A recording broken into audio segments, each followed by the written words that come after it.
should be live. Alrighty, I'm starting the recording.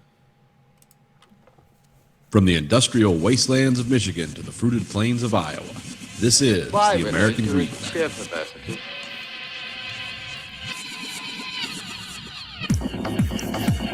You are the dead.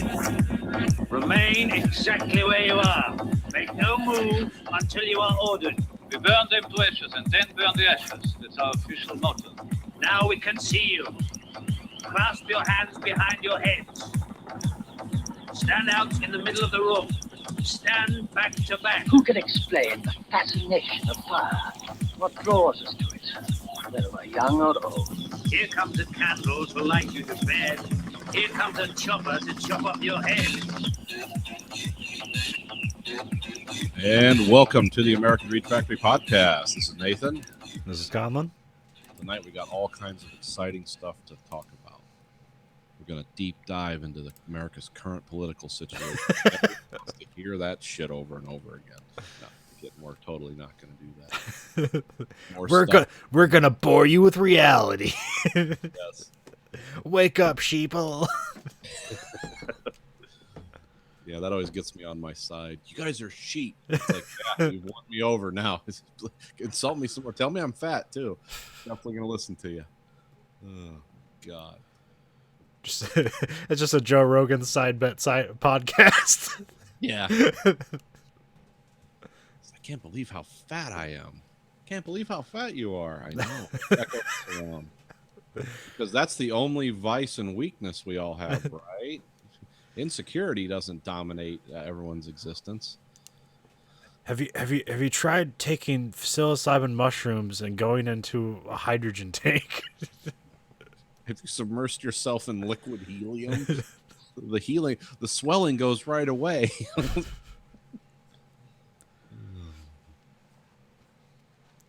but I think we're going to all be fine. Everything's going to be fine, folks.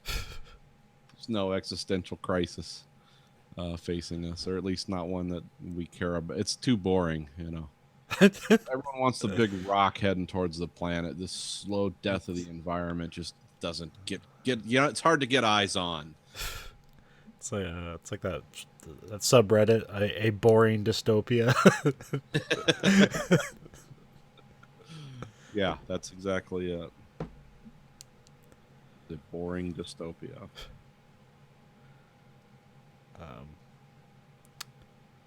We saw Chernobyl, the first episode. Yes, I was pretty impressed with the look and the feel.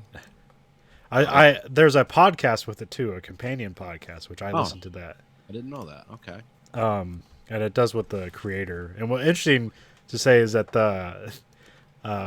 this was in production before the release of Midnight in Chernobyl, so he has read it now, and there's some things he wish he could include in there. So if there's something you feel it's from that book that should have included, it's not. It's because it was already finalized for production before he read that book. So yeah, well, this so far has done a pretty good job of skating around being a technical, kind of a drawn-out technical autopsy of the Chernobyl accident. It does include those details, yeah, but it doesn't beat you over the head with them.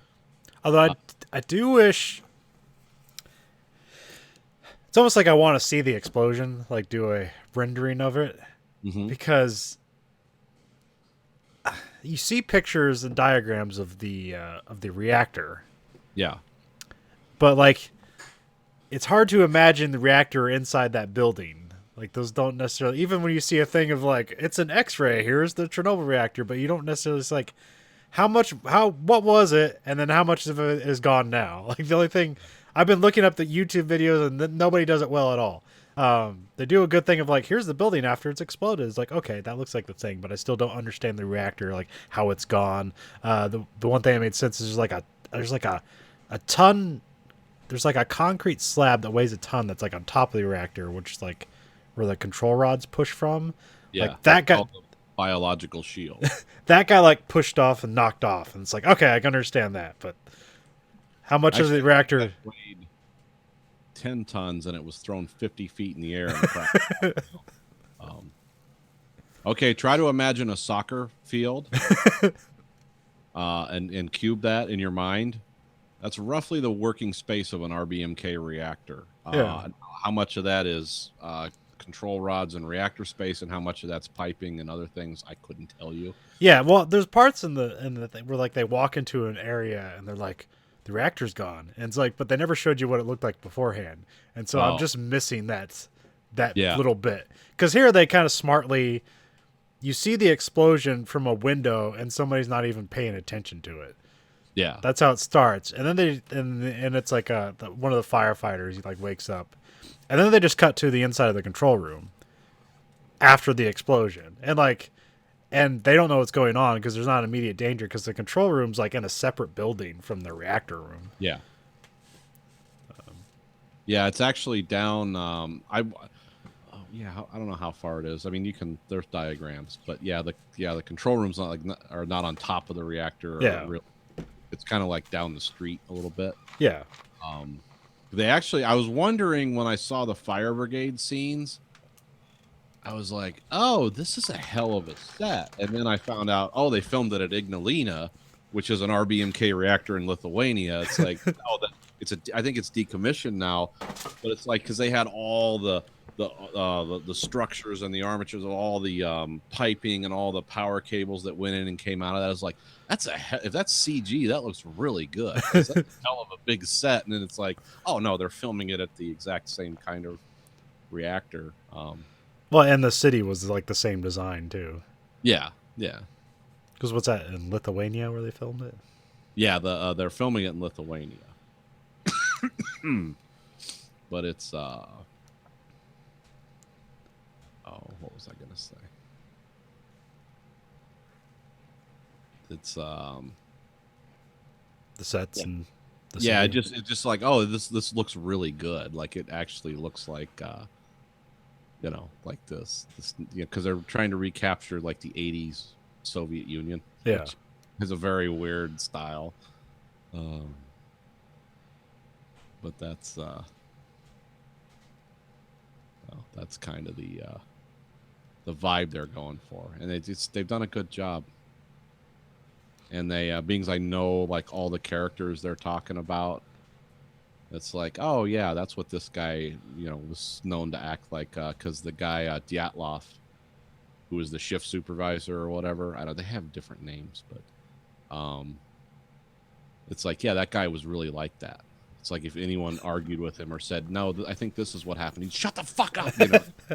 That was just, but then you find out about his past and you realize, oh yeah, this guy's son died from, because he came up in the Russian Navy building their nuclear reactors, and he got exposed to a bunch of radiation doing that, and they think that's why his son died.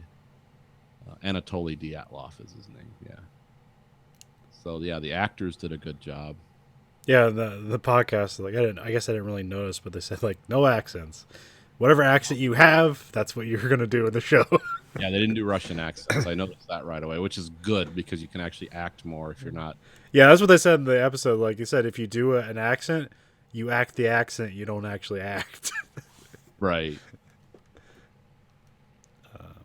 Well, unless you're really good, but because the guy who played like Fomin, the main director, like he talks like how would you say it? He sort of looks like Ben Stiller. yeah. Like he's the director, and I think it was Fomin. Yeah. And is that the guy who kind of talks like this? Yes. Yeah. Okay. Yeah. I don't know what the guy really sounded like, but yeah, that was. Yeah, that guy was pretty much just a party operator and a politician. Yeah. Wasn't really a nuclear expert, so that's why he's always trying to mitigate. It's like, well, how bad could it really be? It's like, well, Yeah, I love the scenes where they're like, so what do they call it? What's the decimeter say? It's like 30 part. What's the reading for particles? well, they're using Ronchins. Okay, it's like 30 Ronchins. It's like, well, that's bad, but it's not horrifying. It's like, but that's Yeah. as high as it goes. Yeah, we don't know because remember they said the gauges that went higher were locked up. And then they get those, and it's like it maxed out. It's like, well, it's wrong. It's broken. No, we got the other one too. It's maxed out. We don't know how high it goes. Yeah. It's Yeah, like, this- well, how'd you get the reading from the reactor wastewater? And it's like, I didn't. I just walked around the building. And that was from that guy. That was the guy that called in like all the shifts. Yeah. And the guy who's telling him that's he came in. He's like a first shift guy came in, and they basically go, and then the what's his name throws up on the table, and they basically tell him like, go look into the reactor. Yeah, Dyatlov, yeah, he finally is just overcome with radiation sickness, and it's like, oh, because he was near the water. No, I'm sorry, the guy who talks like a gangster is that's Rakhanov. Okay. He's the site manager, I guess. I don't know. Some of those, it's a communist system, so none of those things. He's basically a politician. And the most, probably the most, well, there's tons. I like in the podcast they say like the most repeated phrase. Did that really happen? yes, it did. Oh yeah. But the most frightening moment is when like they have like the council or whatever together, and like they have like the really old, like original, like Oh, the Co- Stalin common. era. yeah. And he's like, oh, we have to protect the people from themselves. We're going to cut the phone lines, and then like the people cheer. It's like, oh, they're all fucked.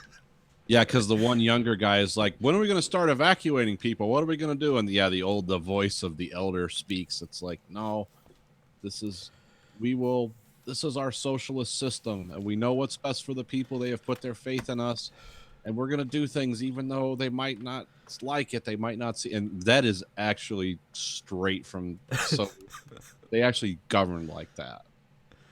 At least now they're just like gangsters that wear suits, but back then they had a philosophy. And this isn't just like some hit job on communism. Like, oh, what a terrible thing. This does a thing about how, like, you know, the uniqueness of the Russian people is that if any, you know, like they say, if like Americans had to solve this problem, we'd immediately evacuate the area. And it's like, well, we have to send people in there. It's like, no, they die. It's like, no, we got the Russian way. It's like, we're going to throw as many people on top of this as we can, and we don't care what happens to them until this is solved. Yeah, the liquidators, they're going to have a battle cry like, you know, in the Great Patriotic War where they just charge the German lines. We're going to fight radiation with the same tenacity. And the same shitty equipment and the same bad information and the lies. I mean, one of the things, like in all the books and all the stuff I've read about Chernobyl, and this series, of course, I can tell the setup is like they're going to capture it, is the lying made this so much worse. The deception, we can't tell anything bad to the boss.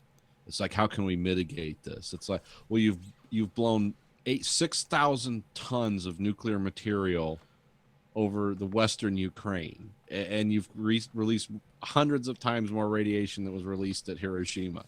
How are you going to mitigate this? Immediately, you just go into like, how can we downplay that? But that's the whole Soviet system. You know, that's always was one of their many flaws. It was like, you know, we're always the first, we're always the best, and reality will not interfere with that. And then there's also, you know, this is mid 80s, so this is like also, you know, decline of Soviet Union, but also Gorbachev is trying to fix everything by like, hey, let's be more honest rather than just lying all the time and nothing gets fixed. Yeah. And then when he's but people are so entrenched to lie that they don't even tell him the truth when he's telling them to tell the truth. Oh, he finally got a total briefing. Yeah. And he was still like, well, we got to mitigate some of this. It's like they're setting off radiation alarms in Sweden. I know. How can we, you know? Yeah, this was the end. This was the beginning of the end. $19 billion to clean this mess up in mid 80s dollars. And remember, the ruble was pegged to the dollar. So the ruble was theoretically in the Soviet system as valuable as the dollar, when it actually was worth, well, no one would take rubles outside of the Soviet. The reason they pegged it to the dollar was so that when they sold oil, they could trade dollars for rubles. And of course, don't forget, in 1987, the price of oil fell 75%. So it was like, oh my God, our main source of income, which is oil, and natural gas, which is why we have these giant dangerous reactors so we can sell our natural resources for currency and people can heat their homes with electricity.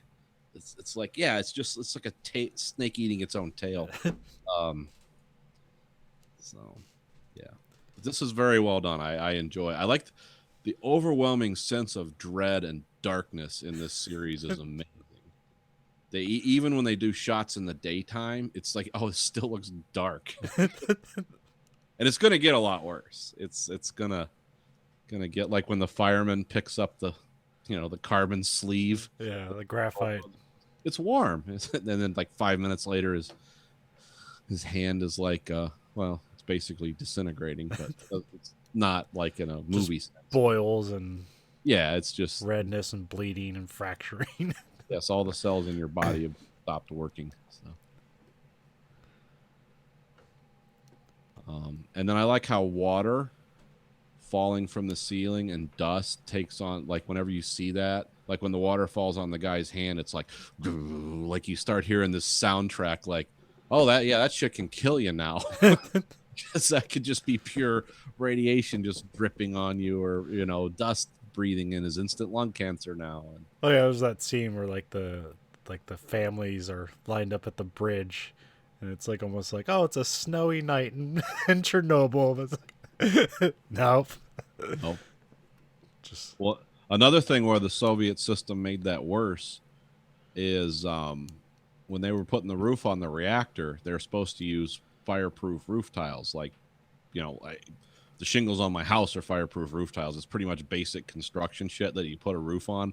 You have to make it fireproof, even though it is like tar paper and stuff. They just use straight up bitumen like you put on the roads, like you just like tar paper and flammable tar that as it evaporates, as the petroleum in it evaporates, it forms like a hard rubber shell, highly flammable. You're supposed to use it in construction anywhere except like just a warehouse or something that won't catch on fire normally. They put it on top of a nuclear reactor.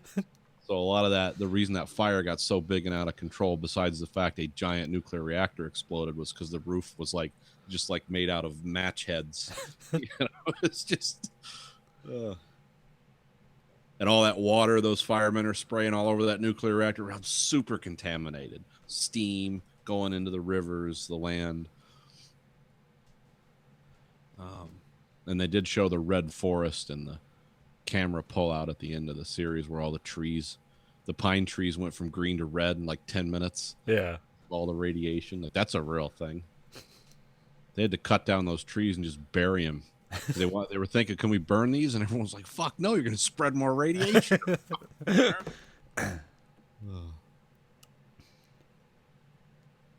yeah, this is well acted and well done. And I think it's gonna get a lot more horrible as it goes on. I mean, it opens with a suicide, so Yeah. and that really happened, by the way. That guy really did that. Yeah.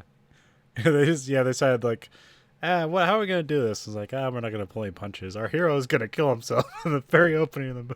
But you get those little like the recordings he did, like they pulled some stuff from that. It's like, oh yeah, this is our guy. Yep.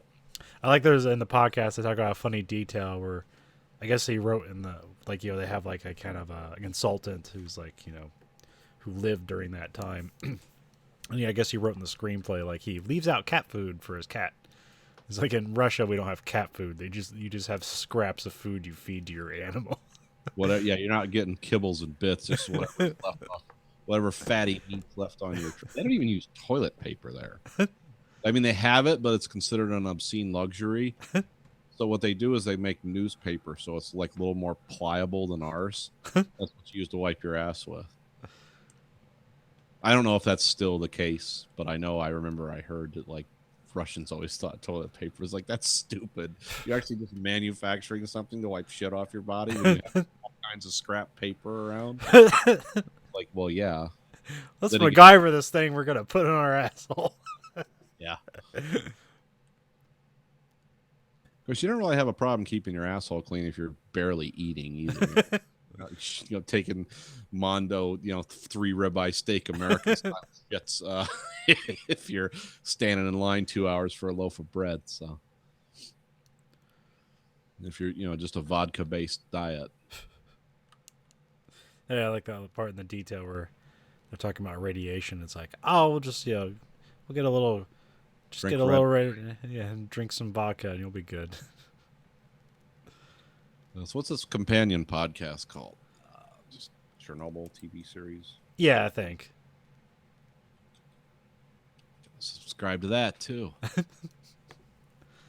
I think it's actually like on the HBO app. It's like there too. Like they just play a video while the podcast, or it's just like a motion graphic while the podcast plays. Oh, okay, I found it.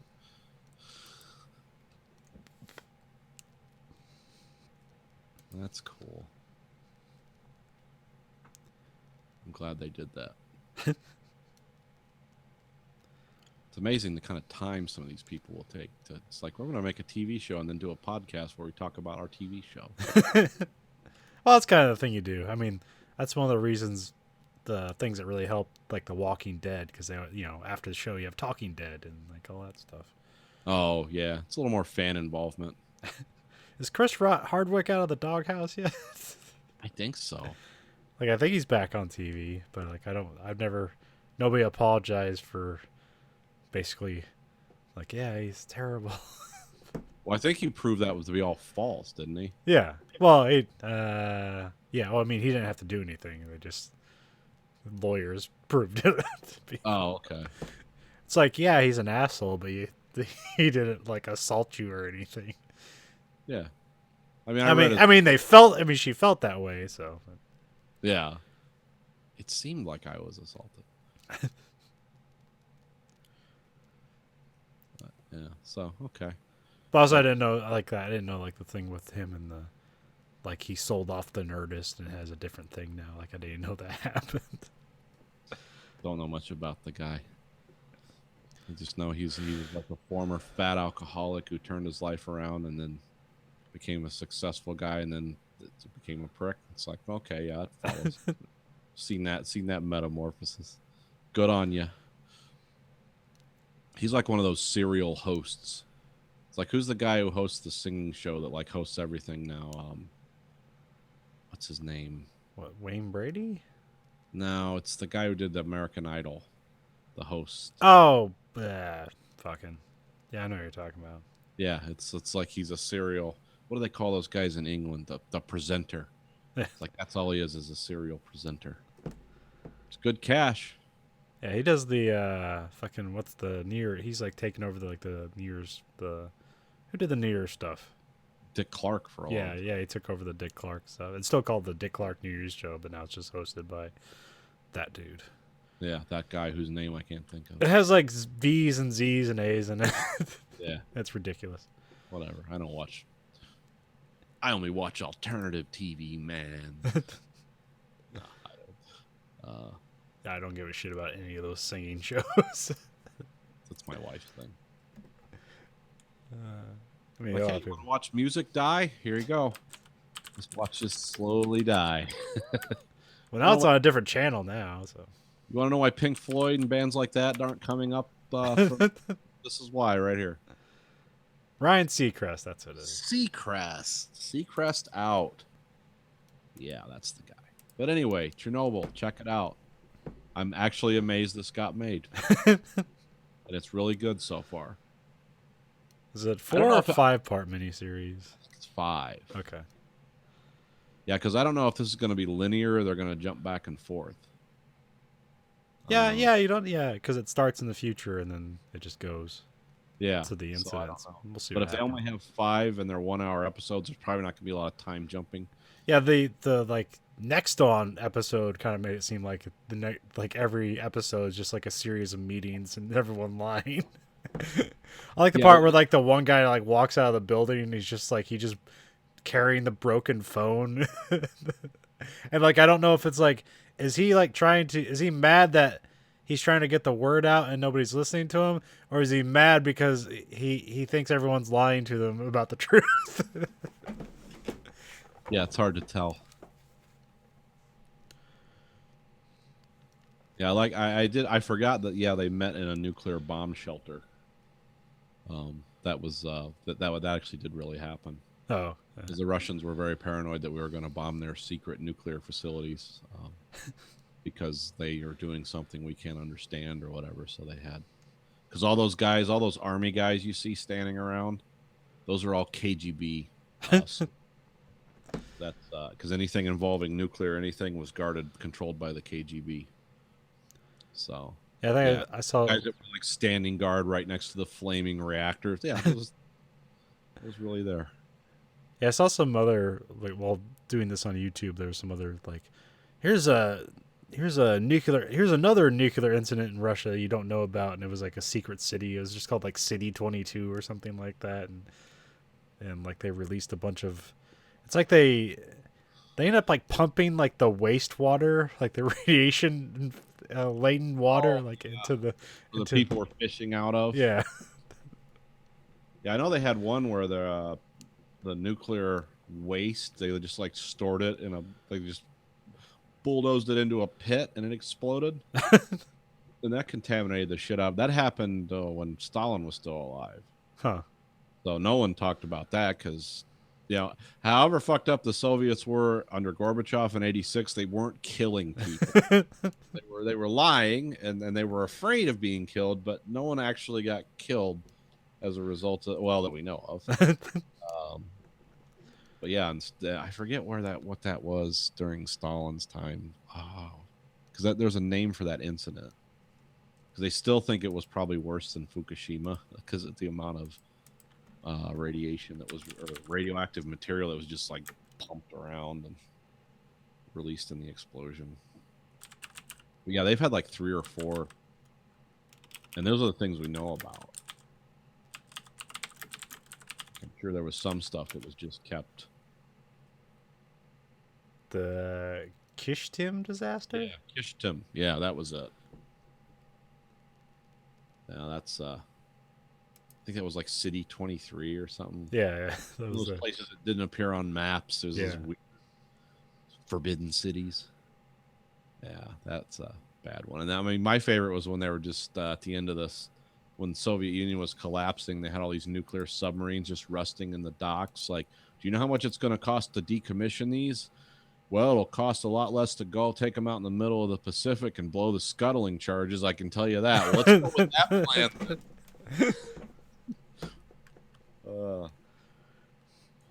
The Navy had to buy Woods Hole Oceanographic, a new underwater things. They're like, cut it loose. That's not some glowing algae you found. Those are nuclear reactors from Russian submarines. Bring that back on your ship, you all be dead before you get back to shore. That's why I don't eat seafood anymore. Like, you want some sushi? It's like, do you know how many unlicensed nuclear reactors the Soviets threw into the ocean? No, I don't want sushi. Actually, the ocean's pretty good at like cleaning itself up when it comes to things like that, even though how horrifying it is. Mm-hmm. It can do it, but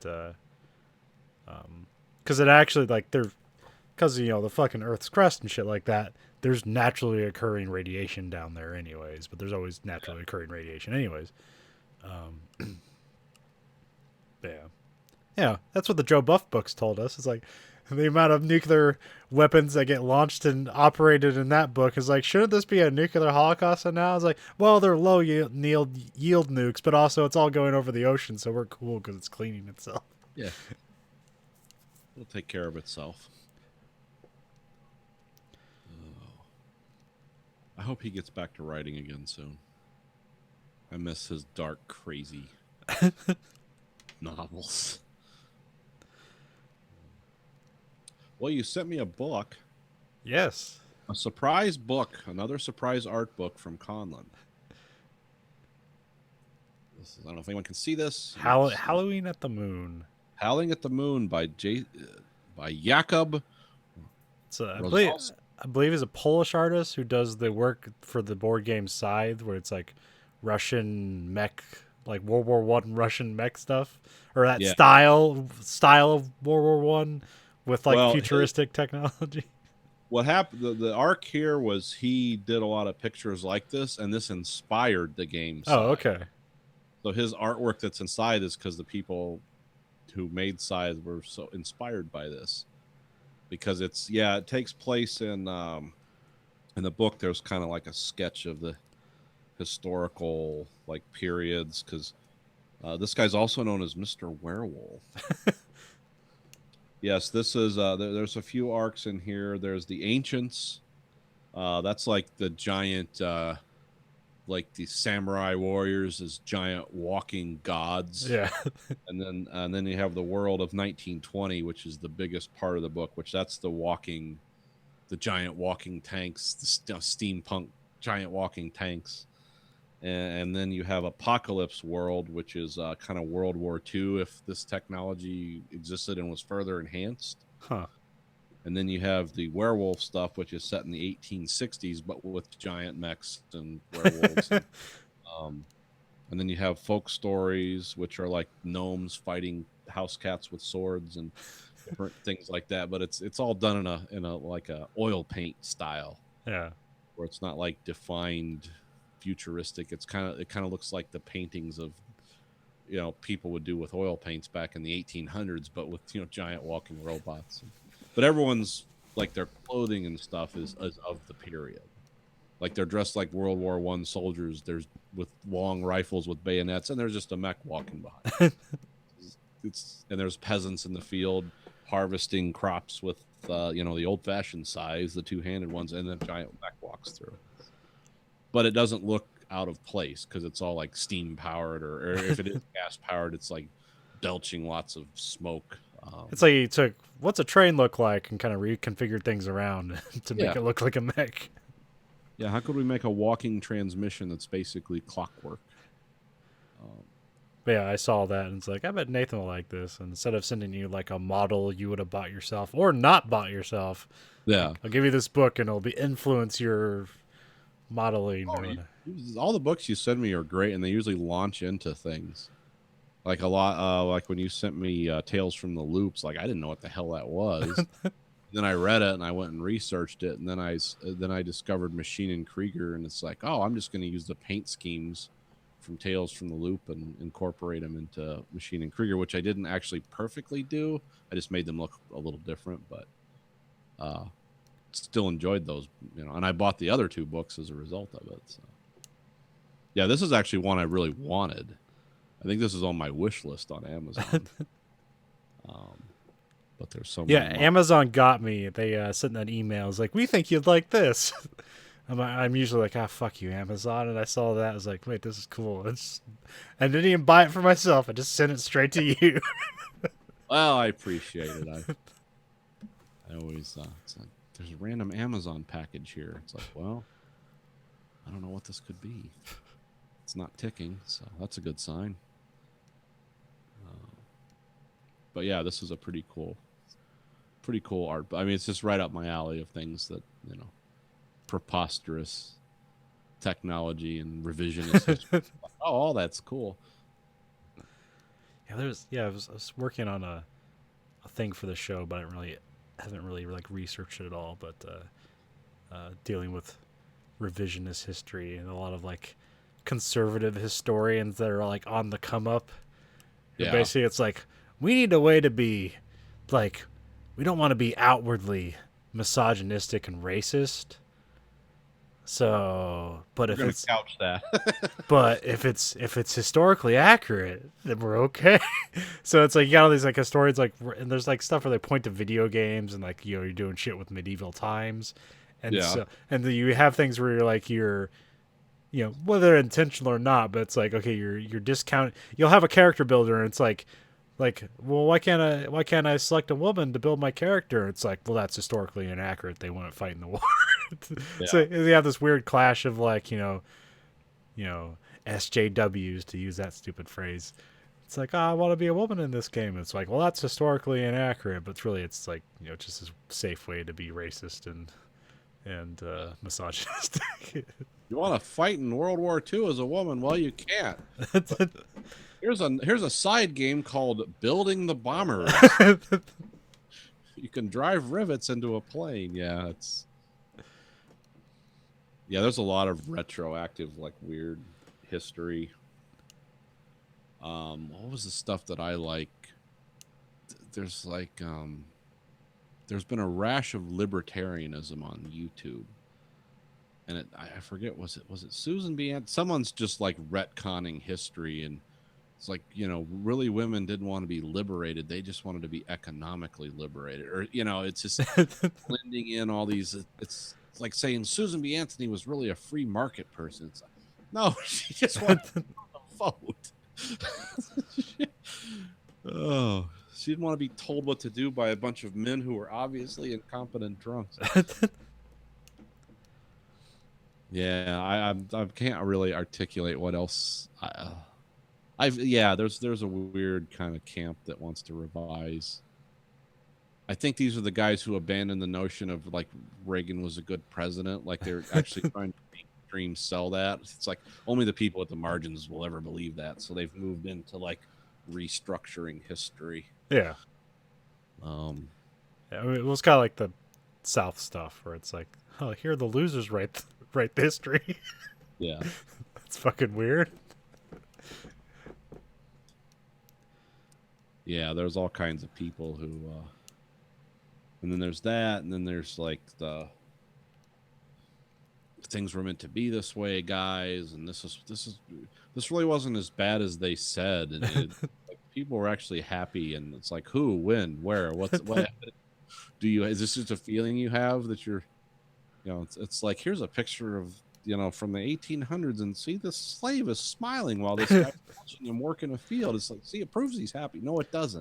It proves he's scared. I think that was like one of the early ones, because even I got that when I was in high school. A teacher would be like, well, the Civil War wasn't really about slavery. It was more economical. And because you're cynical, it's like, oh yeah, like they didn't really care about slaves. And like, yeah, it would be that, because that's how government work. It's cynical and and blunt and non-specific. It's like, yeah. So yeah, that wasn't the only thing. But then that kind of like leads into, like, you say that the way you frame it like that because you just want to discount as slavery has ever been a problem at all, so you don't have to worry about it. Like it doesn't count against you.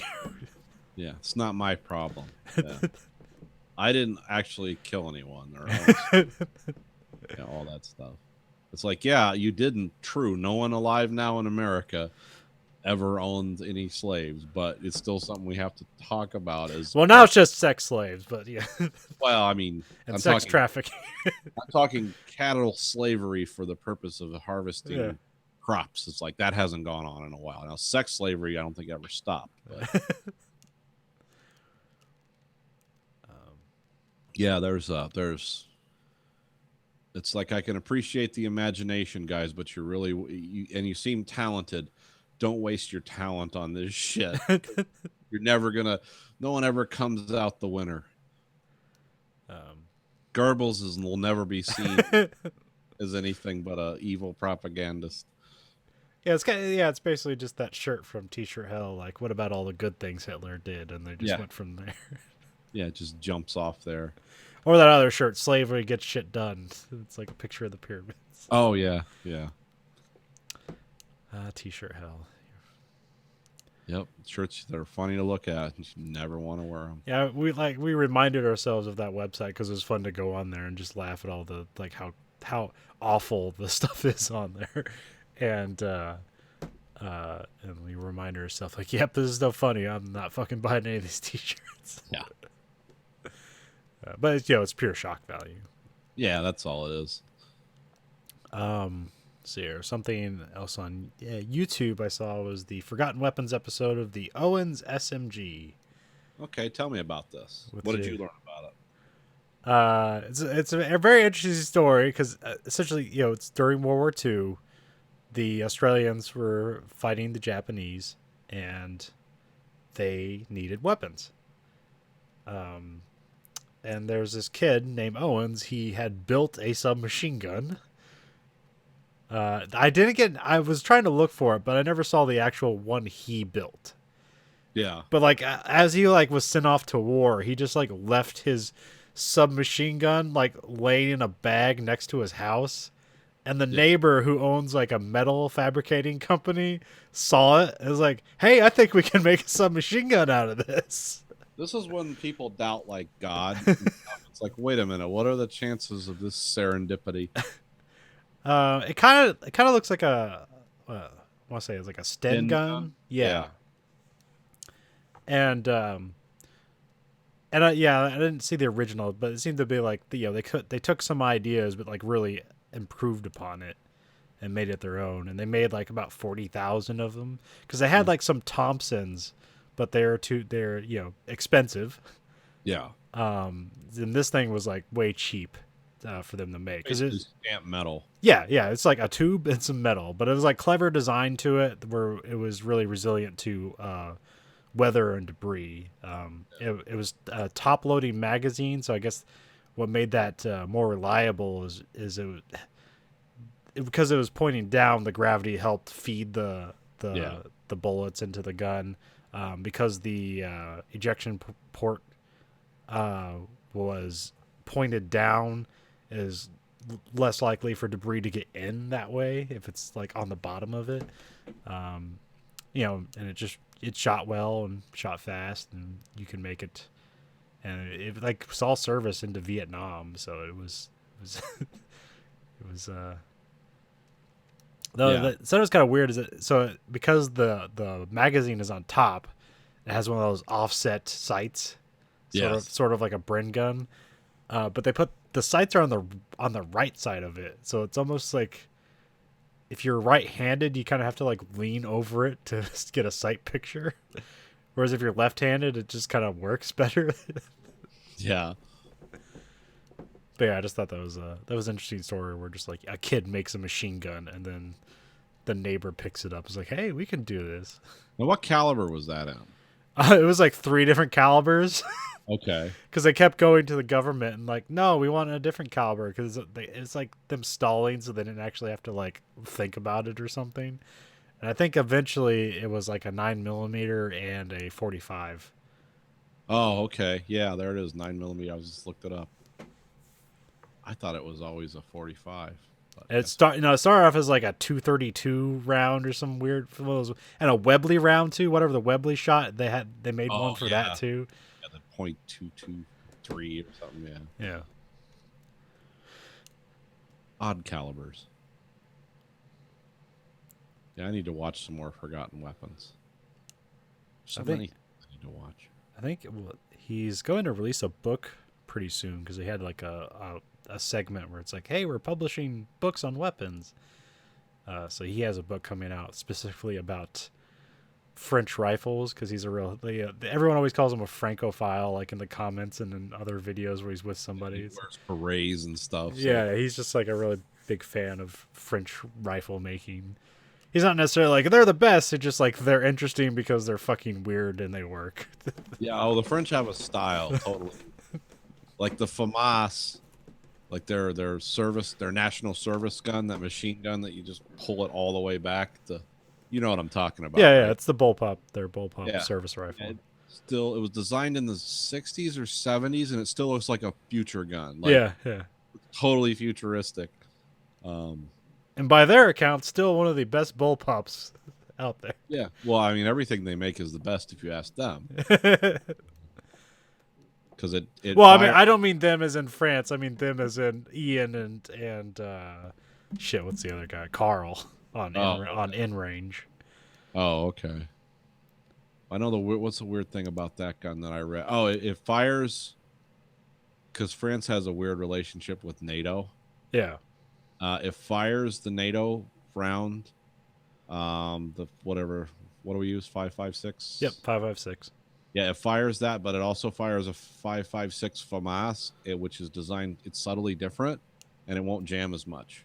Okay. That was kind of like their, well, we will fire your puny rounds, but ours is slightly different and better.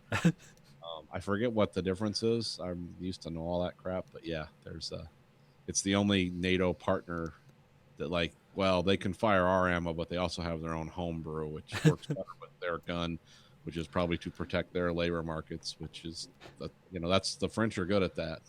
Said in France, when the truck drivers go on strike, the chefs go on strike, everyone goes on strike at once. Settles the strike pretty quickly.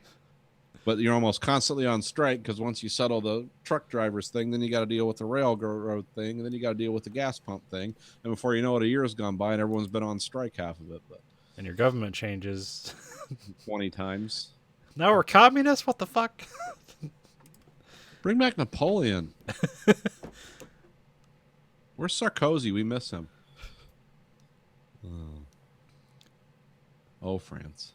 I will never get to visit you, but I'll always think of you fondly. Oh, man. So tell me about... I wanted to ask you about something because I watched a trailer. Tell me about Temple Grandin. Book with Claire Danes, or the movie with Claire Danes? Yeah, this is an HBO movie with Claire Danes. And Temple Grandin is... She essentially revolutionized cattle production Yeah. in America, and she's also autistic. Yeah, but autistic in like a High- a sick way, or She's high functioning autism, okay. but well, it's weird because I watched a TED talk with her, and she's like, I think she's like in her 60s now or something like that. Maybe older, so she doesn't. So maybe she, just experience. She's better at it, but you don't necessarily like off the bat say like she's autistic. You would say she's eccentric, Yeah. because she just looks at things differently.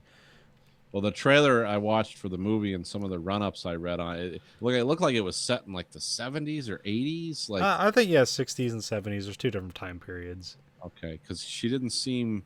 But then the thing was, the tagline was like, she had this autism and stuff. It's like, she doesn't seem autistic. But nowadays, when we think of autism, we think of like people that will make eye contact, or people that if you shake their hand, they rock on the floor. Which I know there's a lot more to autism than that, but that's like what stands out in people's minds.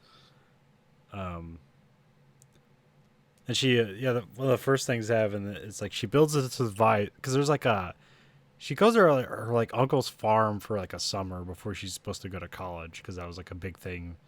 'Cause she's like really liked her science teacher, like he got involved with like her doing like a bunch of science things. Yeah. and there's also a sad part, because like there's a bunch of sad parts where she doesn't seem like it seems like she doesn't like care about people dying, because she has an eidetic memory, where anything she sees she can recall exactly. So that's helpful. And horrible if you see lots of bad stuff. But when somebody dies, it doesn't affect her so much, because she just goes to a memory where she remembers them when they're alive. Oh. So it's like, I saw him yesterday. It's like, he's been dead for 20 years. It's like, yeah, but I saw him yesterday. Oh, if you could only edit that. It's like, yeah. Still trucking, huh? No, dead. But, well, okay. In my memory. But there was a part where they're like they have to inoculate the cattle, and they put the cattle in this thing that like the cage kind of like pushes in on them and holds them there, and like for some weird reason it calms them down so they can give them the shot. And there's a part where, like, she walks in there, she's like freaking out, and then like she's getting somebody to like put the thing so it squeezes her, and like when it squeezes her, it like she instantly relaxes. Oh, okay. So then she builds a squeeze box for herself. So like if she just like starts to flip out, she'll go in the squeeze box. And then when she's at college, she makes the squeeze box, and they think she built like a sex machine. So she has to like put together a study to show that it's a relaxing thing for people. Be held tight. And then then it gets into like she's getting her master's degree, and like it's like her, and it's like she's like the only woman in like the group of like college guys there, and they're like overlooking a farm or a cattle processing plant as they do things, and she's just like noticing all these inefficiencies and everything. There's like parts where like they're putting there's like a bath they put the cows through to like get rid of a bunch of like diseases and shit like that, and bugs and everything. And the way they put them in there, they just kind of like hit them with cattle prods and force them down the chute, and they fall in, and occasionally they'll tumble over backwards and they might drown. And then she starts to take all these details and all these things that will scare the cattle, and like she's like watches how they move and stuff, where they just keep walking in circles, and so she ends up like coming up with this. She makes a blueprint for this thing where it's just like it's kind of like a series of tunnels that curve around, and she basically tricks the cattle to through going through the flea bath just like naturally. Oh, okay. So nobody like they don't even need to get these ranch hands to do anything. They'll just do it like out of habit. And then like they'll like chains will flash and they make noise and that scares them. So they get over all that stuff and they build these walls that are like light blue and stuff like that.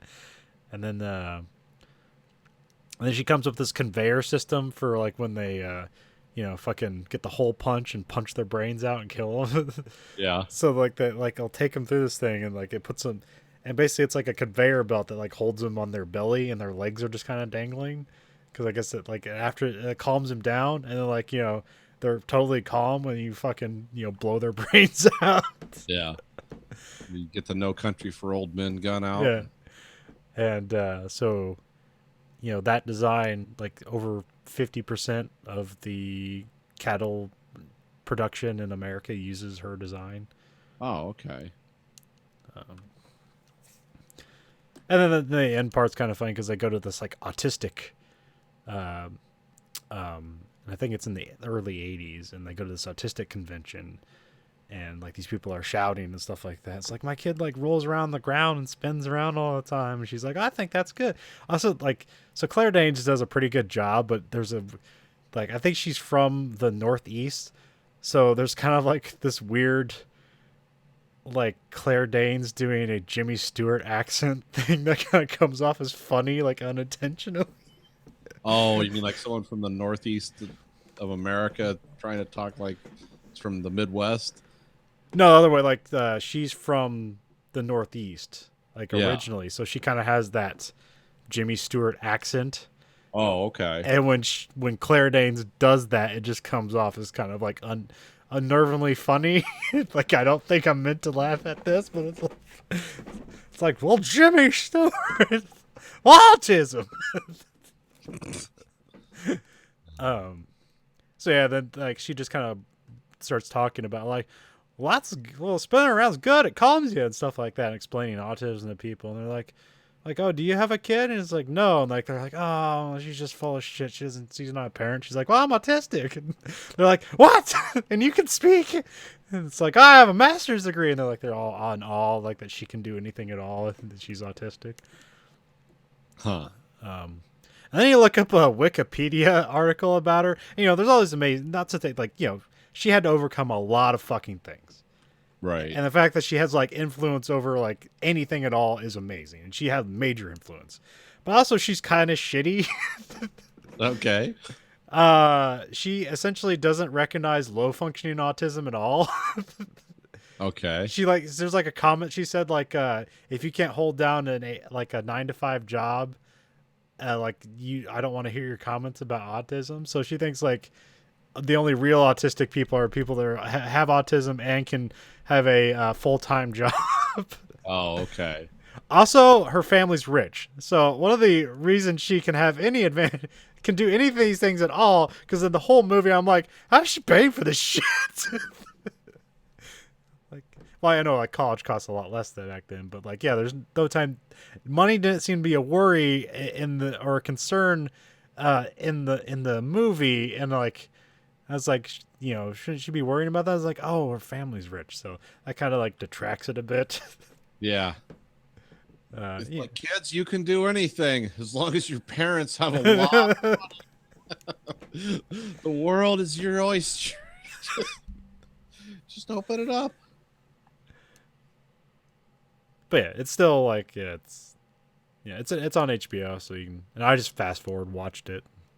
Oh, okay. There's a lot of interesting like perspective stuff and visual things. It's because like her thing, I think she wrote a book called like Thinking in Pictures, because she talks about like how her mind works, and it's basically like she said her mind works like a Google image search. Like if you think of an image like that, she just sees all the various images and they kind of illustrate that in the movie. Like there's parts where she's talking to some guy, and like he makes some comment about like, yeah, I don't think that cows have a vote on that. And then like it goes to her imagination where she like literally sees a cow like voting, and then she just laughs out loud, and like the guy doesn't know why. It's like, well, she thinks she saw something. Her humorous, like a cow's voting in her brain right now.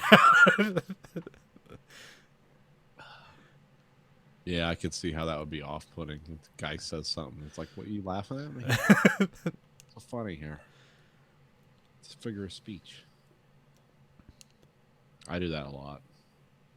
I could make myself laugh outside at work or out loud at work with the things I imagine and stuff and just observations I make and that are very funny will be wildly inappropriate out loud. So people are like, what's so funny? I'm like, I can't. I'm fired if I can't.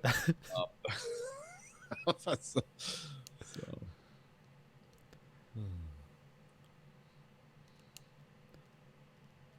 yeah, I'll check that out. It looked kind of interesting. I saw it was in the notes. I checked out the trailer. I was like, what's this? Farm was it animal husbandry with dissociated people? Okay. Story you don't hear much about. And then I've been watching the new Vice documentary, The Dark Side of the Ring. Okay. That's pretty good. There's I've seen 3 episodes so far. So there's one about the Montreal screw job. Okay. I don't know if you talked about this. You told me about this. Maybe. Well, okay. What do you know about the Montreal screw job? Well, it's some kind of complicated wrestling move. No. Oh, it's an event. Oh, what was I thinking of that was called? Go ahead. Canadian Destroyer. Okay, maybe that was. I knew it had something to do with something. Yeah, Canadian Destroyer is a wrestling move. A Montreal Screwjob is a pivotal event in WWE history. So this is like during like the height of the Monday Night Wars, where WCW was like hiring a bunch of talent off of WWE by giving them a bunch of money. Okay, I remember this time period.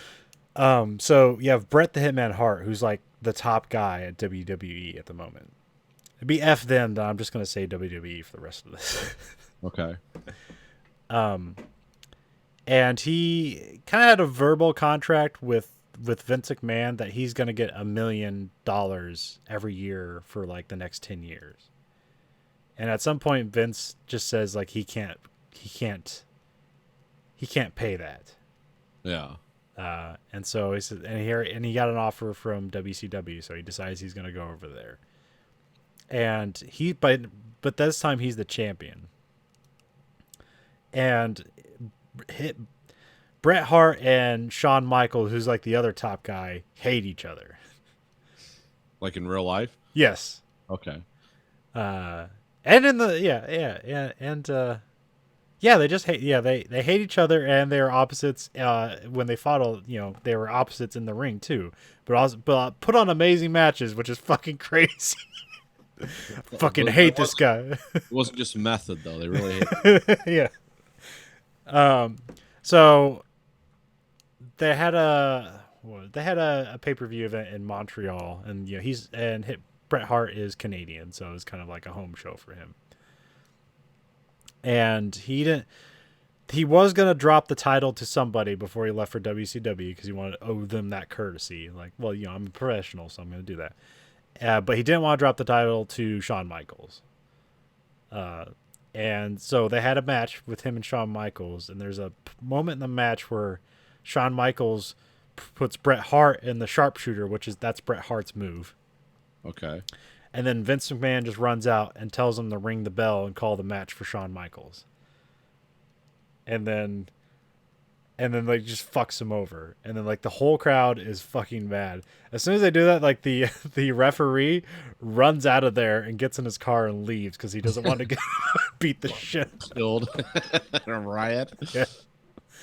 Yeah. And then just like Bret Hart just like, you can see him mouth words like "you fucked me" or something like that, and he spits in Vince McMahon's face. Cool. And then later on, they tell the story where he fucking punched Vince McMahon. Like he was like, it's like, I'm gonna take a shower, and Vince McMahon there was like kind of like trying to apologize, but like also he just fucked the guy. Why would you even bother? So he's like kind of apologizing, and then Bret Hart goes like, I'm gonna take a shower. If you're still here when I'm back, I'm going to beat the shit out of you. So he comes back, Vince McMahon's still there, and he fucking knocks Vince McMahon out. At least he told him. So that's kind of like Vince McMahon's way of like, all right, I'm going to take this, and then we're even. And then like why this is a pivotal point, like at that time people didn't know necessarily that Vince McMahon owned WWE. Yeah. Like people just knew him. He was an announcer. Like they just knew him as an announcer and like a producer for WWE. They didn't know he owned the thing. So then like they kind of do a series interview where it gets out like he, and this is where like the Vince McMahon heel character kind of comes from, is this incident. Oh, okay. Where he's like refuses to apologize and stuff like that, and it like becomes a character. And this is essentially the best heel character in all wrestling of like all time, is this Vince McMahon heel character, and it comes out of this thing. And unfortunately, Bret Hart goes on to WCW, and they don't use him well at all, and that's kind of like the end of his career. Oh. So like Vince comes out ahead, and Bret Hart gets screwed again. Until a fan tackles him at a fucking Hall of Fame ceremony. Last week or the week before, yeah. Yeah. So yeah, that one's like kind of a fun one. There's one with Macho Man Randy Savage and his wife, and there was like their weird relationship where nobody says that he beats her, but it's like you can read between the lines. He's at least very protective of her, and everyone's like, oh, he loved her. Like, it's like, this is some kind of weird abusive relationship. I don't know if it got physical, but it feels that way. And and everybody just succumbs to drugs, so that one's kind of sad. I mean, they're all sad. The fucking holy shit! You need to watch it's called the Last of the Von Erichs. This Last is like of the Von Erichs? Yes, this is one of the fucking saddest things you will ever see. I'm gonna ruin it for you, or I'm gonna spoil it for you, but watch it anyways. Okay. So there is I can't remember his name. Their dad is something Von Erich. He's a wrestler. He wrestles as a Nazi. Okay. Not like he believes in their ideology. He just thought, he's a heel, so it's like, what's the most evil heel I can be? And he wrestled as a fucking Nazi. So it's just a character. Yes, it's just a character. Although they're all good old Texas boys, so what? Yeah, you never know when the lines are gonna blur, but yeah. So yeah, he has six boys. They might have a daughter in there somewhere. I'm not sure. They didn't if that happened, they didn't talk about her. His first child, because they basically lived in a trailer because they're always traveling around going to wrestling events. Okay. And one day, like his youngest child, and like the other ones haven't been born yet, he like trips on something on the trailer, and it like shocks him, like knocks him out, and he falls face first in snow and drowns in the snow. Jesus, okay, that's weird and horrible. Yes. So then, like, so you have 5 more kids, and they all get into wrestling, and like they're like, they have that 80s, like they're doing steroids or whatever, but they look good, they're good wrestlers, all that shit. One of the brothers goes to Japan to wrestle, and he gets some sort of like small intestine disease, and like dies horribly in his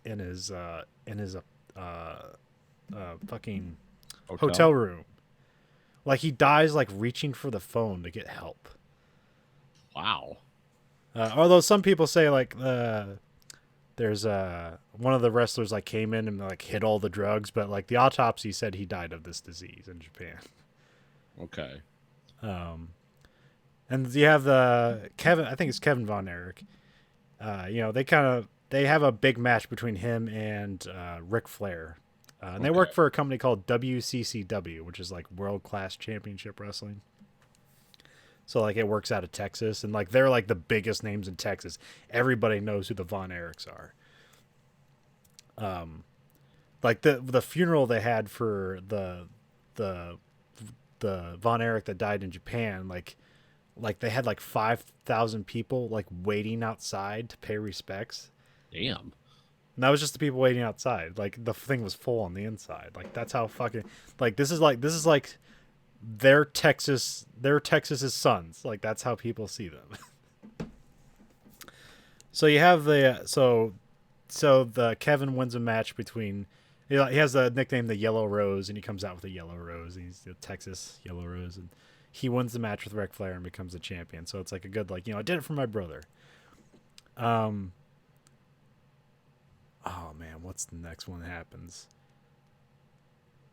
Then one of the brothers kind of goes crazy, and I think he gets in with drug problems. Like, all of them have drug problems.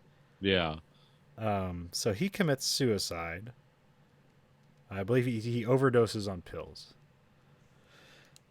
Did they think it was suicide or? Yeah, it was suicide. Oh, okay. So it was a lot of pills in there. And then there was another brother. Like, he was like one of the younger ones, and so he wasn't built like the other brothers. But he was like trying his hardest to be a wrestler, and he was getting hurt a lot, and so he was on pain medication a lot to try to deal with this. Yes. And he got severely depressed because he wasn't getting over the crowds. He was hurt all the time, and he ends up like getting mad at his dad, and he ends up shooting himself in the head, at a hill somewhere. So he commits suicide. Jesus Christ. Then there's another brother, like he's probably the biggest, whitest star. Like, he got to WWE, but he had a weird thing where he got in a motorcycle accident and like really fucked up his leg. Yeah. And he decided, like, yeah, I'm big and strong, I'm gonna just like work this off. Like, I mean, he got like a cast and everything like that, but he like tried to get back too soon and like re-broke his leg, and they had to amputate part of his foot. Oh boy. So he's wrestling with like a partial like foot prosthetic.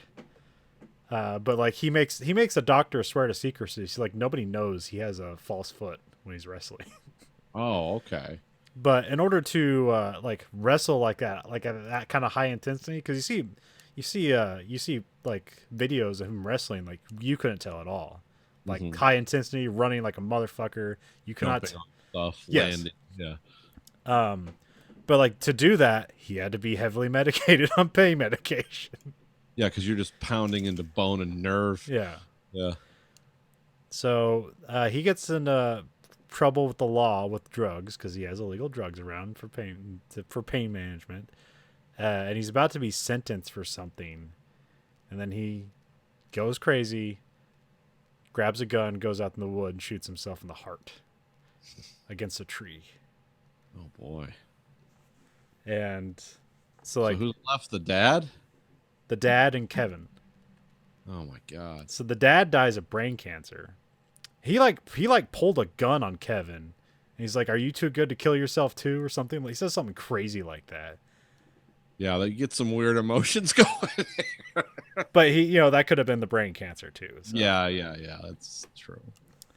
Like, he dies of brain cancer. So Kevin moves out to Hawaii. Like, I don't think he's wearing a pair of shoes for like 10 years or something like that. He just went to a peaceful place and like just basically is zen. He has a couple of kids there. They just got signed to a contract with Major League Wrestling. They're like an internet wrestling league. Okay. So like, but yeah, he is the last of the Von Erichs, and that's what the title comes from. And yeah, what a fucking horrifying. Yeah, that's terrible. Like the kid electrocuting and drowning in the snow. That's the weird one. And then I have a lot of respect for the heart the guy showed. It's like, yeah, put this prosthesis on. I'm gonna jump up and down on it. Like they sound like hardcore people. Yeah. Oh, there's also one. Kevin tells a story where like he's also having drug problems. His wrestling career is like kind of done, or at least the height of it's done. And he decides like the only place for him is like jail. Like that's the only way he's gonna get better if he's in jail. Goes into a gun store, steals a gun, walks out of there, and like the owner and a couple other guys like meet eye contact, and everybody knows who he is. Yeah. And like as he walks out, and he's like the guy's like, "We love you, Kevin," and he walks out of there, and then like he just like kind of like bursts into tears and walks back in and hands the gun back to him, and like they kind of hug him. And it's like, bad things would have happened that day. And then like the guy's like, "That was a great day for Texans," and it's like, this is fucking. I mean, yes, but that was fucking weirdest. That's a really hyper situation you put yourself into, but being like what came beforehand, like you can't blame the guy necessarily. Yeah, it's a little, it's a little rough. Oh, I'm gonna have to watch that slowly. There's another one with murder and wrestling, the Bruiser Brody one, which I haven't watched that one yet, but that's another murder ends in murder. Where he's like wrestling in a show in Tijuana, and like basically a gang just stabs him to death in the back room, and because like this is still like the kayfabe era, so like everybody lives their gimmick, like nobody knows what's fake or real. Oh, okay. So like the cops come to like, hey, this guy's bleeding. Somebody stabbed him. It's like, you're wrestlers. You're always bleeding because somebody stabbed you. No, this guy has a sucking chest. Oh, And like it. I'm gonna put that on my to watch list. Now you've got me interested. Side of the ring. That's Viceland. Yep, Vice Night. Yeah, I believe they just have it up there anyway. But if you like sign into your cable subscriber, it will like you'll get like maybe early access to like the latest episode. Okay. Well, I have a new DVR thingy, so I can just set it up to do this stuff automatically. Okay. Gotta talk to it. It's like, computer, do this. Sometimes it actually works. 50% of the time. I don't know why it doesn't recognize it all the time. Maybe it's because of my bizarre, unconventional accent. You couldn't find a more plain speaking person. But whatever. Wow, that's terrifying. Stop right now. Okay, so we watched a movie this week. Yeah. Watched the 1999 Julie Taymor joint Titus, which is one of those movies that I really like, and I don't think anyone else would. One of those things that, like, for some reason, this speaks to me, but I'm not going to say this is like, you need to watch this, it'll change your life. No, don't, because you won't. Well, it's I don't know, like, there are impressive things about it, but like you could kind of say like David Lynch-esque or maybe Fellini. Yes. But maybe not more nonsensical storytelling. But well, it's weird. Is it's an Italian movie. It was a co-produced American-Italian production. Or was it American, Italian, and British? I forget. It was kind of a weird arc to it. Well, first of all, let's talk about the play Titus Andronicus, which was Shakespeare's first tragedy. oh, is it? Okay. Came out, yeah, this was the first tragedy he did, and he wrote this at a time. I think this was, I forget how far into his career he was. So there was a lot of people doing stuff like what Shakespeare was doing at that time, and he was trying to. And back then, you were based on patronage of lords and ladies and stuff like that. The 1500s, 1400s, I think even, and so you had to make things that appealed to the masses, but you also had to make things kind of highbrow enough that, because if you notice in a lot of early Shakespeare, a lot of the stuff, like, even though these people are conflicted and their tragedies, like all the uppity ups in society were always seen in the end as being kind of heroic or standing up for the right. And, you had to appeal to both the masses and the people that funded you. I was wondering, like, I don't know if you can speak to this or not. The Roman kind of infatuation, is this something like England is in at the time? Like, is this like their westerns? Is like stories about Rome? Yeah, well, you got to remember, like, we've had 400 years to look back at Shakespeare and other entertainment. This was like at the dawn, or this was in the midst of the Renaissance. And so, like, the last huge thing that was in charge that had any organization was Rome. Okay. And before that, it was the Greeks. And, because, I mean, these were written, I forget when they say, because the Enlightenment was in the 17th century. The Renaissance, like, this was during the time of the Renaissance.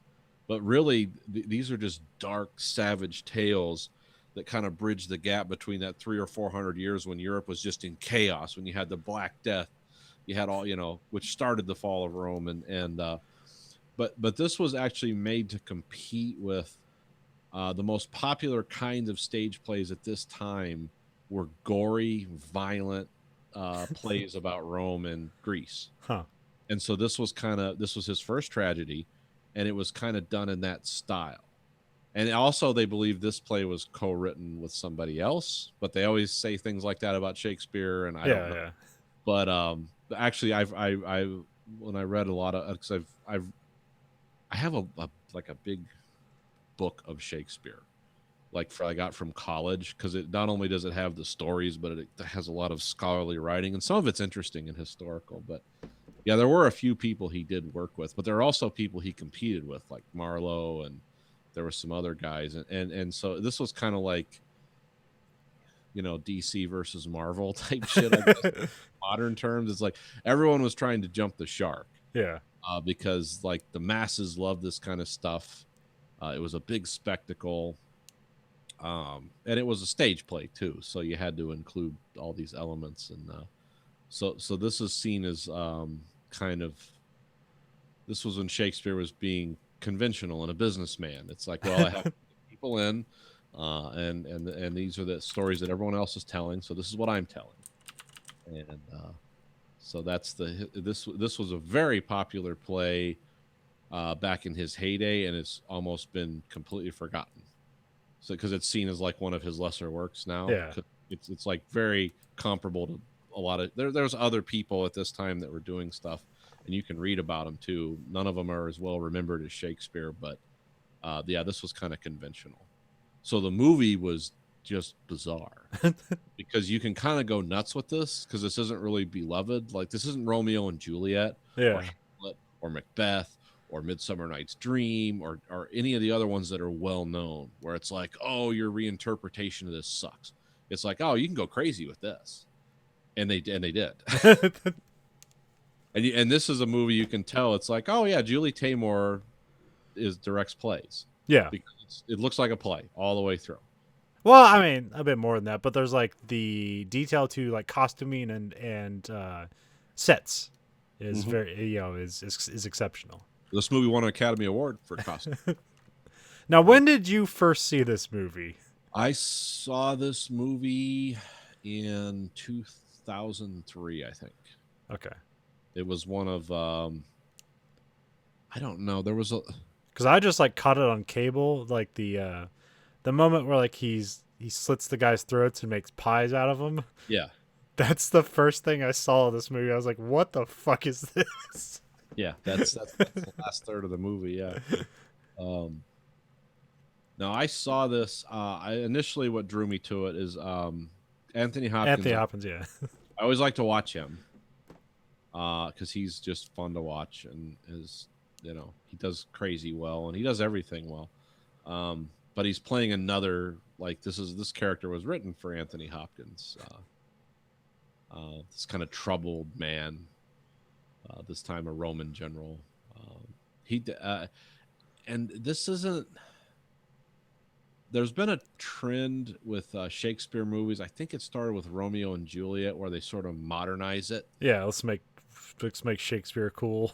Yeah, because and this movie doesn't do a lot of that, but there is, like, in the beginning when they have that great spectacle of the soldiers returning from the wars in Gaul and Germania or wherever the hell they were. It's like, it's these soldiers, and they're all painted. It's like an army out of Civilization, where it's like we have tanks, but also like horse and carriage, and spearmen, motorcycles, and tanks that look like Leonardo da Vinci designed them, which is actually where there's a short edits or short documentaries on the DVD of like what the set directors were coming up with, and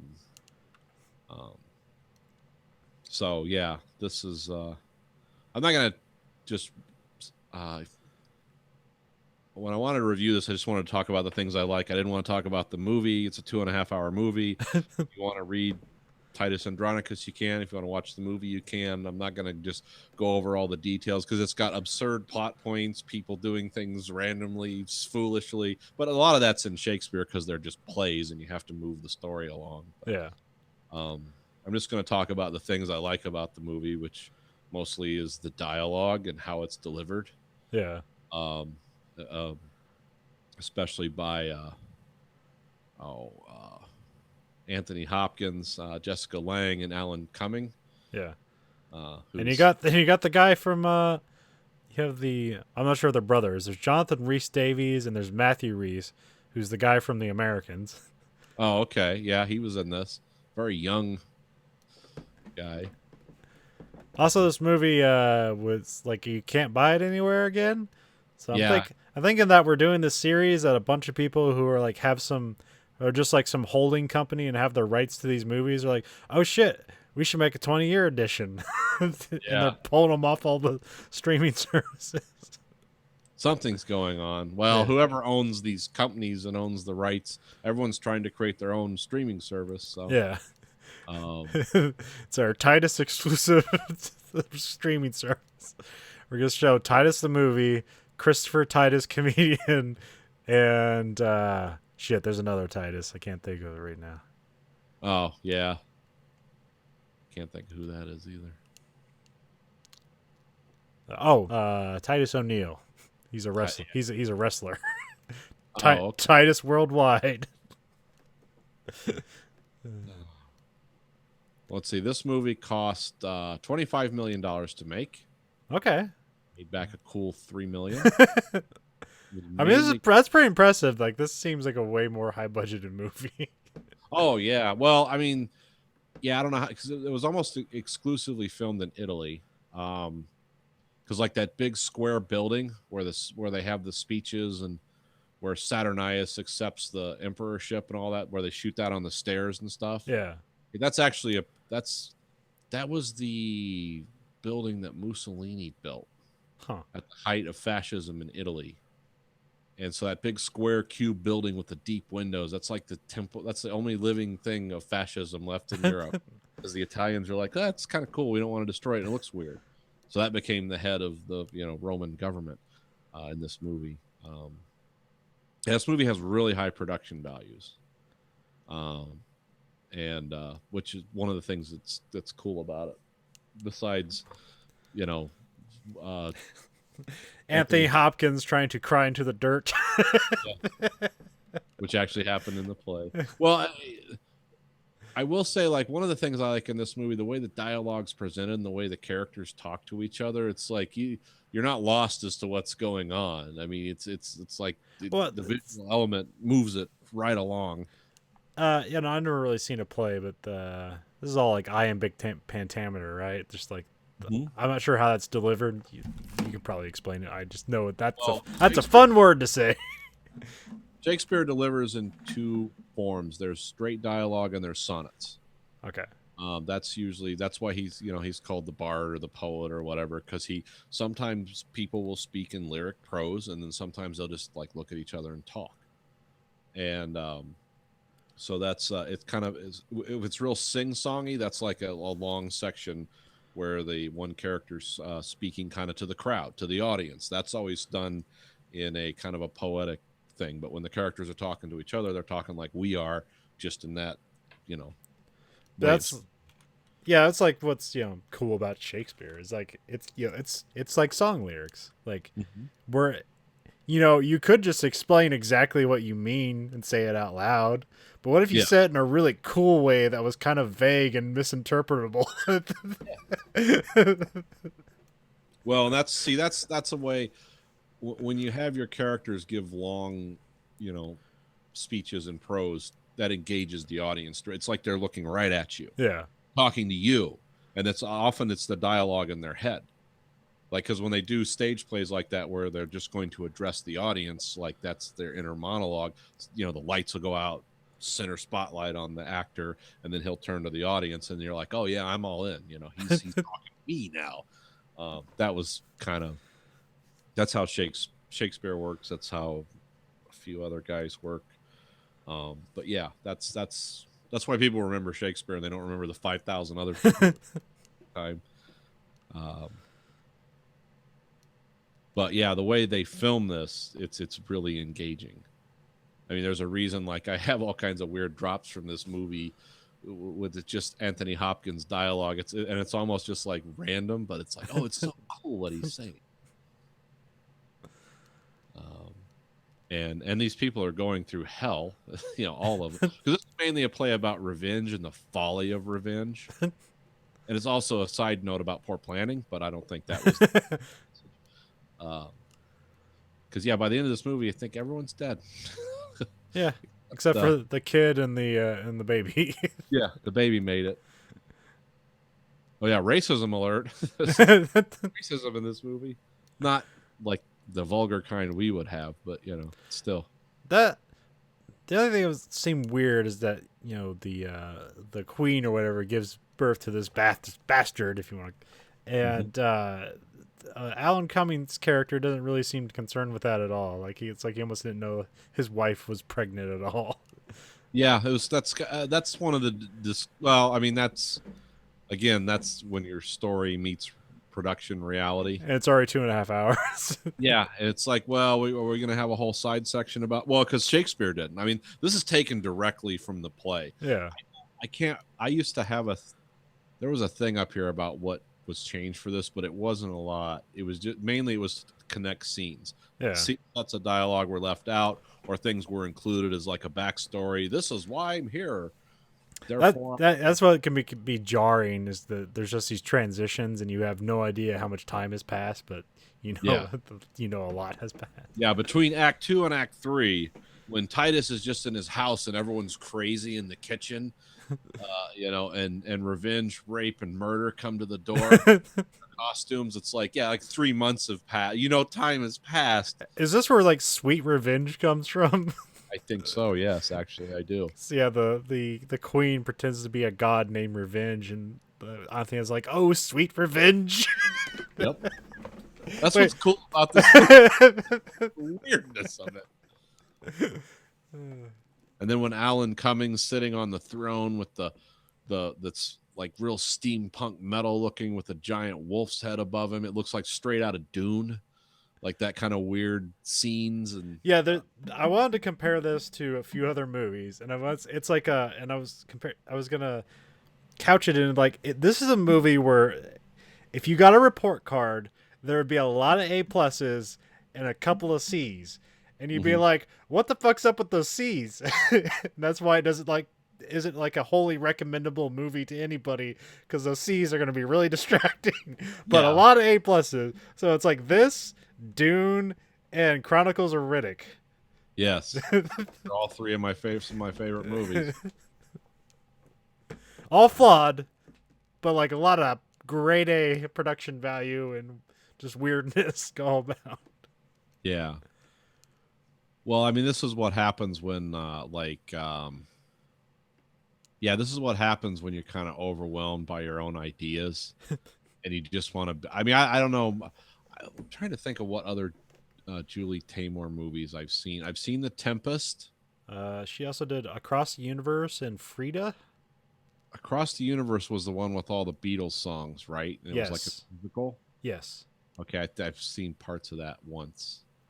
Yeah, I watched The Tempest, which was another Shakespeare play. That was. Is that kind of like this? Because I saw the trailer and it kind of seemed like they were similar, kind of like production intent or whatever. Yeah, I think so.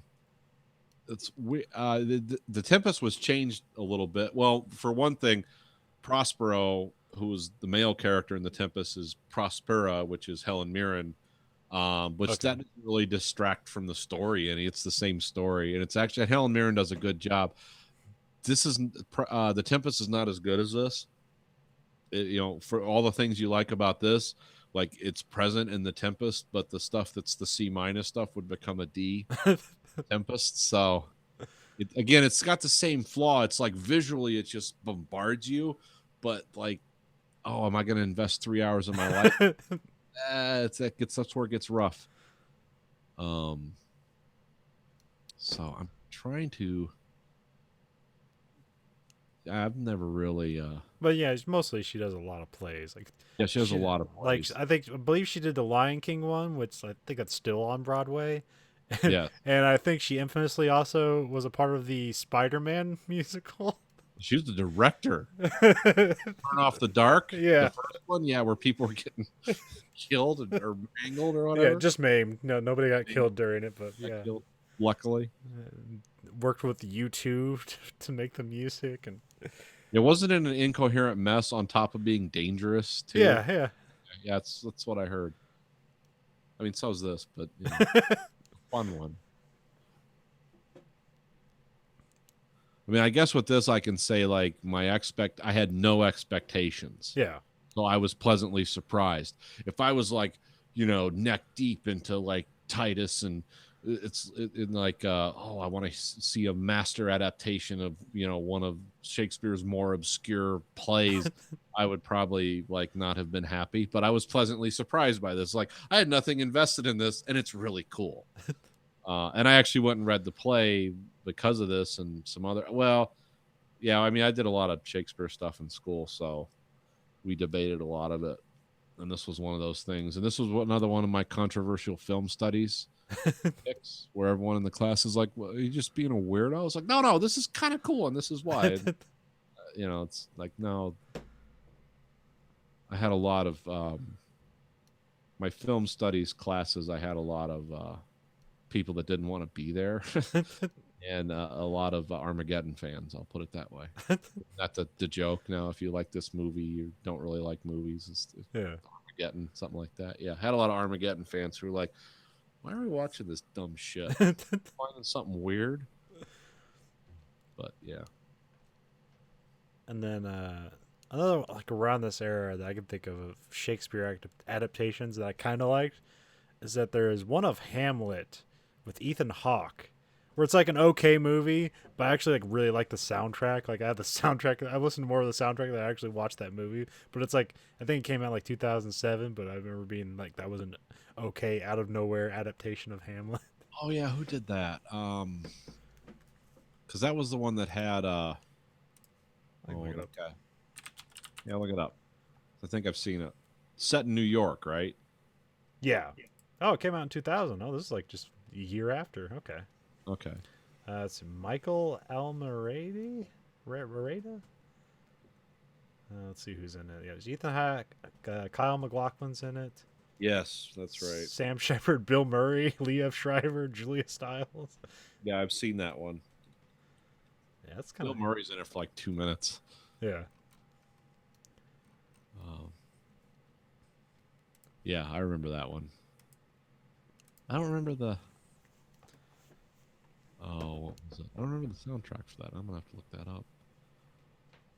I just there's like a part in the movie where like he's driving on a motorcycle for like 7 minutes, and there's like a bunch of cross dissolves, and it's just playing this instrumental like kind of rock song.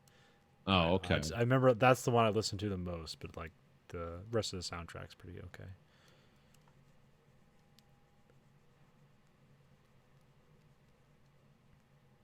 Yeah, I'm trying to think of what there's been. Well, I mean, Anthony Hopkins just did King Lear on Amazon, Yeah. and that was like set in modern times, but you know, instead of like knights with swords, it was guys, you know, in camouflage and machine guns, and they were driving cars. But Yeah, I liked I was reading some of the trivia on Internet Movie Database, and it said that after this movie, he never wanted to do Shakespeare ever again. But eventually, he's like, I'll do it. Because I guess this movie kind of broke him. well, yeah, it was really hard to produce. Yeah, maybe this is after this when he starts doing like Hollywood paydays. Like, yeah, I'll be in Mission Impossible 2 for $20 million for 5 minutes. Why? Who wouldn't be? Yeah, I'll have a guest spot in the Red Dragon serial killer movie, and yeah, sure, I'll show up in Transformers: The Last Night. Yeah, I need money. It's expensive to live in Los Angeles. I mean, he's a good enough actor. You gotta let him get his money somehow. Yeah, I mean, yeah, you can't. Everything can't be people that just do it for the art die poor. So. There was another weird one. Ralph Fiennes did. Coriolanus. What's that? Oh, it was like one of Shakespeare's last plays, Okay. but it was set in. It's because Gerard Butler was in it. Huh. It was Gerard Butler, Ralph Fiennes, and Ralph Fiennes directed it, and Brian Oh. Cox. Oh no, I'm thinking of the Macbeth one that they did with fuck it. Yeah. Who's the guy from the new Alien movies? Oh, yeah, the guy who plays the robot. Yeah. He's also Magneto, young Magneto. I can't think of his name. So Prometheus was the. Yeah. He's not top billed. I guess he wouldn't be top billed. Michael Fassbender. Yeah, that's right. And Yeah. wasn't there another Macbeth production with fuck Braveheart guy, Mel Gibson? Oh yeah, that was actually really good. Was it? Okay. I remember like seeing that I remember constantly seeing the cover for that in video rental stores. I was like, I wonder if that's any good. I never watched it, but I always remember the cover. It's actually pretty good, and it's not a modernization. They shoot it as a period thing, so Okay. it's not like a bunch of guys running around with AKs and then fighting with swords for some weird. It's actually very well done. Mel Gibson really loved that too. I guess he was really like pumped to be doing that. So I remember that's when Mel Gibson was still an acceptable member of society. So it's ways back. So yeah, but this was one of the modernization of Shakespeare. But this is such a weird topic. It was kind of you knew it was going to be a money loser out of the gate. It was like Romeo and Juliet with Leonardo DiCaprio. And it's like, oh, that's a home run. Everyone knows that story. It's like, well, what about Titus? Who's up for some Titus? Like nobody. Nobody's up for some, except for people who know about it. Oh, I guess it was Hamlet, not Macbeth, that he did. Yeah. That's right. My bad. Yeah, I wasn't thinking either. There's been it's been some cool adaptations of Shakespeare. And this is definitely one of them. Just want to see something strange for 2-3 hours, 2.5 hours. Just watch this. Yeah, this is if you're going down a Shakespeare adaptation like click hole, this will be like maybe your second or third stop. Yeah. I don't know what your first stop's gonna be, but I know this is your second or third stop. Well, the first stop in terms of popularity is probably going to be Romeo and Juliet, Okay. where they have the 9mm sword and the That's a M16 dagger on it. or something. Yeah. Like everyone's going to do that, and then this will probably just for the weird factor. Yeah. This will, because this is a very gory, violent movie, and it's not like stage violence. It's real. It's depicted. I'm gonna cut off your hands and your tongue and replace them with branches. Yeah. I thought there was that weird part where she's chasing the kid around, and I thought they were playing or something. I didn't know she was chasing him. But do you know what Naruto is? I've heard that term. It's an anime. Anyway, she's doing. They always referred. Oh, I'm not sure what it's called. It probably has a name, but I always call it the Naruto run. She's like hands back, head forward, running. Okay. And I was like laughing when she's doing it because like at that time she has like these really long sleeves, so she doesn't have to like hide her hands anymore or have some weird prosthetics. So she just has these really long sleeves that just taper down to nothing. Yeah. So yeah, that was like really funny when I first. And what is up with the kid? Because like the movie starts with him like he's playing with figures in like a modern dining room. Well, not necessarily modern, like a 50s looking diner, and then like explosions happen. He gets scared. A guy comes in, picks him up, and then brings him to a coliseum. Like I didn't know like what that has to do with the play at all. Or I call that the Time Bandits intro. Now, yeah, the way the play opens, it's, as I remember, it's like talking about the battles that he's having. okay. And so instead of like having like a flash forward or a scene, they just decided to have that kid with a bunch of soldiers, like Roman soldiers and modern soldiers, and just pouring ketchup all over him. It's like it was a bloody, gory fight. That's his nephew, I think. Okay. who's like weirdly included and just shows up and then disappears and then shows up Yeah. again, kills a fly, and he gets mad at him. That fly was gonna bring us joy. Like, it's black as the boar's soul. And so it's just like, but that's him. That's Titus in his madness phase. So yeah, this is a visually weird, strange movie, but kind of cool. And everyone who's in it does a good job. Yeah. Alan Cumming does a good job. Anthony Hopkins, Vanessa Redgrave, Colin Feore is in it. Is that the guy who's like the other brother who's like up for to be He's a bald guy. Oh, He's kinda okay. serious all the time. I was thinking of because that guy who plays the other brother, like the curly hair, the Alan Cummings brother. Oh, okay. That It's killed. Yeah. yeah, that guy always like plays. He always plays like some sniveling piece of shit in like some sci-fi movies, and like gets his due at the end of the movie. So here he's like a good guy. So it's kind of weird to see. Yeah. Yeah, still yeah. But yeah. So Titus, check it out. It's one of my weird favorites, but I completely understand if it's not your thing. If you've gotten through a David Lynch movie and you think I kind of like this, then that'll also be like a fifth stop. Yeah. Along the way. Yeah, this is almost like if David Lynch adapted Shakespeare. Yeah. A little more coherent, maybe.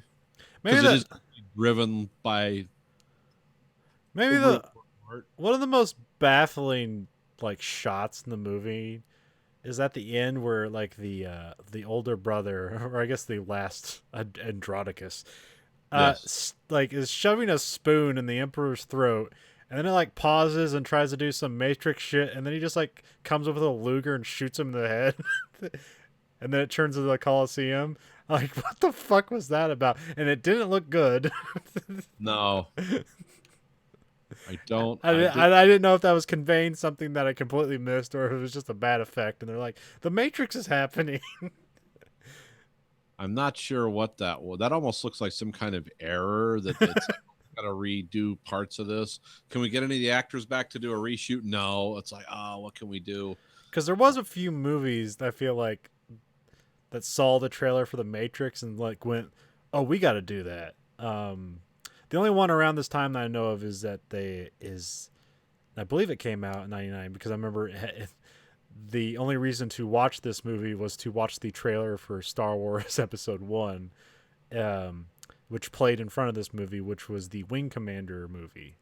Okay. And there's a part in that movie where like when they like jump to light speed and they do this kind of like 360 slow motion shot where like they jump in the air at the time of it, because it's like, check this out, because like weird shit happens when they go to light speed, and so that was like the shot that they did. Yeah, I don't know if Titus was trying to do that. But this was one of those movies that was there was a lot of there was some consternation and gnashing of teeth over Final Cut and distribution, because this did not come to America till the end of 2000. Oh, really? Okay. Yeah, it made it all over Europe in like 99, but it did not come to America. Because people looked at it rightly, like distributed. Yeah, we're gonna advertise this piece of shit Where are we gonna go with this? This will play big in Alabama. from the actor from Silence of the Lambs. It's a cannibal again. Yeah, you just cut to the parts where in the show where he's doing like kind of little weird teeth stuff, where he's like, Yeah, because he she does. does that a lot. Yeah, Well, I guess he doesn't really do the teeth suck, but he does like these weird like yeah, jaw clamp things. just like Chef Boyardee. You'll cook your children into pies. Yeah, I guess this is the first time his character feeds people to people. Yeah, feeds people to other people. What did I hear? Someone told me that like the guys from South Park, like this was the movie, like was the whole inspiration for the Cartman where he makes the kid eat his parents in the chili cook-off. It was like they just created an episode because they watched this movie. And it's like, I don't know if that's true or not. I could see that. I don't know. I heard, yeah, I think those guys probably do stuff like that. But yep. So that's that. Tight it. Kind of talked. I didn't know if there was really anything else I wanted to say. This is one of those things that like I like and nobody else does. So Yeah. it's kind of hard to really sell this. Well, you just show people clips from YouTube who like, look at this shit, and then people think maybe I should watch this movie. But like going through it one by one can be kind of rough. But like you get to the moments, and like if you're just trying to get to moments. It's a moment to moment movie, Yeah. and the dialogue's cool. When I rewatched this tonight, I was working on stuff and like, oh, I remember this. I remember this. Interstitial scenes and things like that. I don't know what this means. But Shakespeare is fun and cool. There's nothing wrong with it. And again, cool dialogue and all that. But not even really a densely layered plot. You know exactly what's going on, and even like, why are these characters doing this? Go ahead and stay with this guy, boys. He's not gonna hurt you. Yeah, why would he? Got that weird part where they go to the Goths, which is run by the older brother or something. Well, he goes to raise an army. Oh, okay. Romans. Yeah, and they have the weird helmets and spaz shotguns. Those are the barbarians. Okay. Yeah. Barbarian hordes. The Romans go fight all the time and then kill each other. But yeah, this was the Wild West back in Shakespeare's time. All right. Well, anyway, this week for the American Greed Factory podcast, this is Nathan. This is Conlon. Goodbye, America.